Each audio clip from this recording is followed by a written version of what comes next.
Una noche, un plató y el peso de 5 años de verdades distorsionadas que pendían como una espada de Damocles sobre la conciencia colectiva. Fue en ese escenario de la televisión, bajo el implacable escrutinio de millones de ojos, donde Rocío Flores se erigió como la inesperada arquitecta de una demolición sin precedentes. Su entrevista no fue un mero diálogo televisivo, se convirtió en el epicentro de un terremoto mediático, un cataclismo que sacudió los cimientos de un relato construido con meticulosidad y presentado como inquebrantable. El impacto fue inmediato y fulminante. Aquellos que tuvimos la fortuna de presenciarlo en directo fuimos testigos de cómo las capas de una narrativa oficial se desprendían una a una, revelando las cicatrices de una verdad silenciada. Aquellos que no lo hicieron se perdieron una auténtica gesta de claridad y valentía. Pero no os preocupéis, porque aquí, en Olor a Farándula, os desgranaremos cada momento con la precisión de un cirujano y la pasión que exige una historia de esta magnitud. Y antes de que nos adentremos en las profundidades de esta trama, déjame preguntarte, ¿estás listo para desentrañar los hilos de esta compleja red de verdades y mentiras? Y ya que estamos, no olvides suscribirte a este canal, Olor a Farándula, para no perderte ni un solo detalle de estas historias que definen nuestra farándula. Cuéntanos en los comentarios, ¿desde qué rincón del mundo nos acompañas en este viaje por la verdad? La noche en cuestión marcó, sin lugar a dudas, un antes y un después en el universo de Telecinco. Por fin, la imponente estructura de la docuserie, ese monumento a una versión única y casi mítica, comenzó a resquebrajarse hasta su derrumbe final. No se trataba solo de refutar acusaciones o desmentir insinuaciones. Era la exposición de una serie de falsedades que habían sido tejidas con maestría, afectando vidas, reputaciones y, lo más importante, la percepción pública de un conflicto familiar doloroso. La propia Rocío Flores, con una serenidad que desarmaba, no necesitó siquiera adentrarse en los pantanos más espinosos, como la cuestión de la sentencia cuando era menor de edad o la enigmática figura de Fidel Albiac, para lograr su cometido. Su sola presencia, su voz calmada pero firme, fue suficiente para desmantelar lo que ella misma consideró un auténtico ejercicio de deshumanización. Fue un testimonio soberbio, cargado de una coherencia que contrastaba brutalmente con la cacofonía mediática de años anteriores. Ella demostró que no hacían falta grandes explosiones, sino la paciente acumulación de detalles y la implacable lógica de una realidad que se negaba a permanecer oculta. La audiencia, por su parte, observaba hipnotizada cómo el castillo de naipes se venía abajo. Uno de los momentos más reveladores, un golpe directo al corazón del mito, fue la narración de Rocío Flores sobre el famoso reencuentro con su madre en los juzgados. La semana anterior, los rumores se habían disparado. Se hablaba de un suceso inaudito, de un encuentro que había quedado velado tras el estreno del Escudo. Pues bien, en aquella noche memorable, Rocío Flores descorrió el telón y lo que reveló fue estremecedor.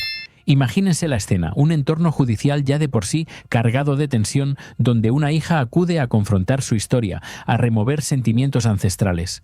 Allí, en el frío ascensor de la justicia, se encontró con los dos nombres que resonaban en los pasillos de la controversia: Óscar Cornejo y Adrián Madrid, los arquitectos de la fábrica de la tele, los mismos que, según la sentencia, habían delinquido contra ella y estaban condenados.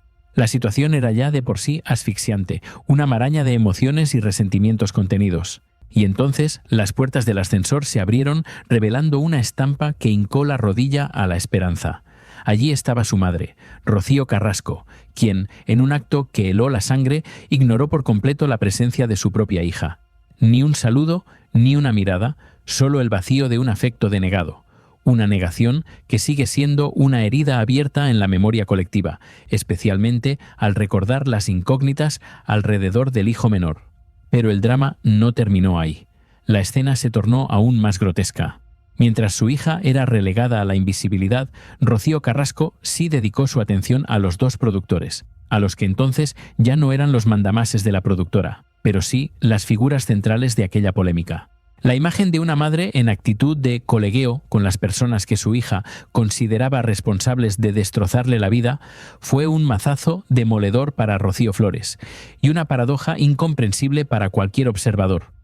Este punto de inflexión no solo dejó al descubierto la compleja dinámica familiar, sino que también puso en tela de juicio la coherencia de los propios productores, quienes en declaraciones posteriores se habían culpado mutuamente con Rocío Carrasco en los tribunales. Era un auténtico delirio, una danza de acusaciones que solo encontraba un ápice de lucidez en la figura de la hija. Ella, con una valentía inquebrantable, no solo expuso la hipocresía ajena, sino que también desveló una amenaza que flotaba en el aire como un presagio: la posibilidad de una nueva demanda contra su propia madre. La pregunta, lanzada con cautela por los periodistas, fue directa: ¿piensas demandar a Rocío Carrasco? La respuesta de Rocío Flores, sin embargo, se desvió por un sendero inesperado, lleno de sombras y alusiones a secretos inconfesables. En su momento decidí poner la denuncia tanto a Adrián como a Óscar, afirmó con una entereza admirable. Pero también es verdad que después de todo esto han pasado una serie de cosas que no puedo contar, que sí que me hacen sentarme y tener que mirar las opciones que tengo. Estas palabras encendieron todas las alarmas. ¿Qué oscuras maquinaciones habrían tenido lugar fuera del foco mediático?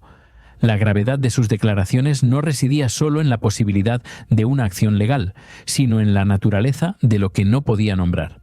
Se trata de algo que le afecta directamente y que les ha perjudicado en algo que no tiene que ver con lo mediático, que es algo fuera de la tele, insistió, dejando al público en un estado de perplejidad y profunda intriga. Son cosas que han pasado por la vía legal, pero no puedo entrar ahí. Os juro de verdad que me ha costado tanto llegar hasta donde estoy ahora mismo, que la justicia me ha dado la razón. He confiado tantísimo en la justicia que no me voy a saltar absolutamente nada. Sus palabras resonaban con la fuerza de una verdad contenida, de un dolor que aún no podía ser plenamente revelado. Considero que lo que ha pasado es tan grave que no lo tengo que hablar aquí, sino en un juzgado, sentenció, dejando la cuestión suspendida en el aire como una espada de Damocles esperando su momento. ¿Qué terrible secreto yace oculto en esa declaración? ¿Qué giro argumental podría dar una historia que ya de por sí parece sacada de la ficción? La mente del espectador se lanzaba a conjeturas, intentando descifrar el enigmático rompecabezas que Rocío Flores acababa de presentar. Un enigma que, sin duda, transformaría por completo el panorama de la prensa del corazón. Así, con la sombra de una nueva batalla judicial y el eco de una verdad que pugna por salir a la luz, concluía una parte fundamental de esta noche, abriendo la puerta a un nuevo y crucial capítulo. Lo que estaba claro es que la gran farsa comenzaba a desmoronarse y que las consecuencias de su caída resonarían durante mucho tiempo. Tras el velo de incertidumbre que dejó la primera parte de esta entrevista cataclísmica, donde las sombras de una nueva demanda se cernían sobre la madre de Rocío Flores, el plató de viernes se convirtió en un campo de batalla para otro de los grandes mitos del momento. Si la semana anterior ya habíamos sido testigos de un auténtico vapuleo mediático, la noche que nos ocupa trascendió cualquier expectativa, entregando a la audiencia un espectáculo de verdades hirientes y confrontaciones que dejaron sin aliento. La principal damnificada de esta implacable arremetida fue, sin lugar a dudas, Terelu Campos, quien, una vez más, vio cómo su relato se desmoronaba bajo el peso de la evidencia y la perspicacia de su interlocutora. Era una noche para el olvido para la Campos, un nuevo capítulo en su particular vía crucis televisivo. No solo tuvo que encajar los zascas certeros de Rocío Flores, sino que su propia conducta la expuso como una figura desinformada, casi una indocumentada en un tema que, supuestamente, le tocaba de cerca. ¿Cómo era posible que la hermanísima de Rocío Carrasco, la supuesta confidente y guardiana de su verdad, se mostrase tan ajena a los detalles más cruciales de una historia que había monopolizado las conversaciones durante lustros? La respuesta, dolorosamente clara, la proporcionó la propia Rocío Flores con una contundencia implacable. La controversia estalló cuando Terelu Campos, con una seguridad que se reveló efímera, aseguró no haber tenido conocimiento previo de la inminente docuserie de su hermana. Afirmaba haberse enterado con apenas unos días de antelación, construyendo una coartada de ignorancia que Rocío Flores no tardó en pulverizar. Y lo hizo con la arma más letal de la televisión, las imágenes de hemeroteca, Una colección de vídeos que Rocío Flores no dudó en afirmar que guardaba en su propio teléfono móvil se cernieron sobre Terelu como el juicio final, desmantelando su versión y revelando la mentira en pleno directo. Fue en ese instante, en esa confrontación de palabras contra pruebas irrefutables, donde Terelu Campos fue pillada con el carrito del helado, expuesta sin remisión ante millones de espectadores. La intensidad de la noche alcanzó su cenit con un zasca apoteósico, un momento que pasaría a los anales de la televisión por su brutalidad y su clarividencia. Para entender la magnitud de este golpe es crucial contextualizarlo. Terelu Campos, con una pose de inocencia fingida, había negado categóricamente haber llamado maltratador a Antonio David Flores. Sus palabras quizás no habían usado ese término exacto, pero su discurso, cargado de insinuaciones y la reiteración de escenarios pasados que ella sugería desconocer por su edad o su ausencia, volvían a colgarle, de forma velada, el cartel de culpabilidad a un hombre que la justicia había declarado inocente. Antonio David, recordemos, no solo fue absuelto, sino que el sistema judicial ni siquiera encontró elementos suficientes para celebrar un juicio en su contra. Este fue el caldo de cultivo perfecto para la arremetida de Rocío Flores. Fue entonces cuando Rocío Flores, con la calma de quien ha esperado demasiado tiempo, lanzó su demoledora réplica. El otro día, para tu consuegro, tenías que tener el Código Penal y la Constitución en la mano, y ahora que yo te estoy diciendo que mi padre no... La frase, cortada por la emoción y la necesidad de evitar conflictos legales por derechos de imagen, resonó con la fuerza de un trueno. Era un grito a la hipocresía, un señalamiento directo a la doble vara de medir que Terelu Campos había exhibido públicamente. ¿Cómo era posible defender con tanto ahínco a un familiar, apelando a la ley, y luego participar en la denostación de otro, contribuyendo a perpetuar un estigma sin base legal? La pregunta quedaba flotando en el aire, una acusación silenciosa que dejaba a Terelu sin respuesta, con la respiración entrecortada y el rostro pálido. Era, sin atisbo de duda, el clímax de la hipocresía televisiva. Pero el vendaval de revelaciones no se detuvo ahí. Cuando pensábamos que la noche no podía ofrecer más giros dramáticos, emergió la voz de José Antonio León, un colaborador que en su día fue reportero de Sálvame. Lo que José Antonio desveló fue un secreto a voces, una verdad que muchos intuían, pero que nadie se atrevía a pronunciar con tanta claridad. En los programas de La Fábrica de la Tele, durante la época de la docuserie, discrepar del discurso oficial era una herejía con consecuencias. Su testimonio se convirtió en un puñal directo al corazón de la libertad de expresión, revelando las prácticas dictatoriales de Óscar Cornejo y Adrián Madrid. ¿Estás preparado para escuchar lo que este valiente periodista tuvo que confesar? José Antonio León, mirando directamente a Rocío Flores, declaró sin rodeos: «Los que queríamos decir algo a favor vuestro no nos dejaban». 12 segundos que destrozaron la imagen de una televisión plural. Pero la bomba no se detuvo ahí. José Antonio reveló que, por atreverse a disentir de la versión oficial de la docuserie, había sido castigado con un mes sin trabajar. Un auténtico escándalo que sacudió los cimientos de la ética periodística. ¿Cómo es posible que unos señores que aún hoy cobran de nuestros impuestos, que producen formatos que se jactan de progresistas y feministas, se comporten como auténticos déspotas con sus propios trabajadores? ¿Dónde queda la cláusula de conciencia, la libertad de pensamiento, los valores que supuestamente defendían en pantalla? Estos dos señores, Óscar Cornejo y Adrián Madrid, actuaban como auténticos dictadores, imponiendo un silencio sepulcral en sus propias filas para proteger el lucrativo negocio que representó aquella docuserie. La demolición de la gran mentira, gestada hace 5 años, había comenzado y lo hacía de la forma más inesperada y contundente, no solo desde la palabra de Rocío Flores, sino desde la voz de quienes habían sufrido la censura en carne propia. Era la confirmación de que detrás del telón de la verdad oficial se escondían prácticas que atentaban contra los principios más elementales del periodismo. El escándalo no podía ser mayor. En medio de este torbellino de revelaciones se abordó otro de los temas más delicados y controvertidos: el impago de la pensión del hermano de Rocío Flores, David Flores Carrasco. Un asunto que, aunque siempre tratado con la máxima cautela por Rocío Flores por tratarse de una persona anónima, ayer fue confirmado con una claridad desoladora. Rocío Flores ratificó que, a día de hoy, 2 años después de que Rocío Carrasco fuera condenada por el impago de la manutención de su hijo, Su hermano sigue sin percibir esa pensión.